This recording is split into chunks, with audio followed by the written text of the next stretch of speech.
Ready to unlock a world of perks and savings?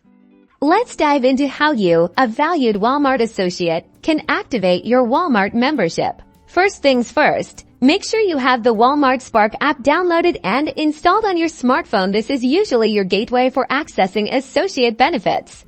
Next, head to your favorite web browser and search for Walmart Associate Walmart Activation Portal. This dedicated portal is where the magic happens. It's usually a specific website different from the standard Walmart Sign Up page. Once you find the official portal, you'll typically be prompted to log in. Use your Walmart Associate ID and password, the same credentials you use for Workday or other internal Walmart systems. Now, you'll likely need to confirm your employment. This might involve selecting your store location from a drop-down menu or entering your WIN, which is your Walmart identification number. Ensure all entered details are accurate. Upon successful verification, you should see a confirmation message stating that your Walmart membership is activated.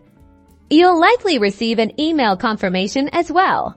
Download the Walmart app and log in with your Walmart credentials to start enjoying all the benefits of your Walmart membership, including free delivery, fuel discounts, and so much more. Congratulations, you earned it!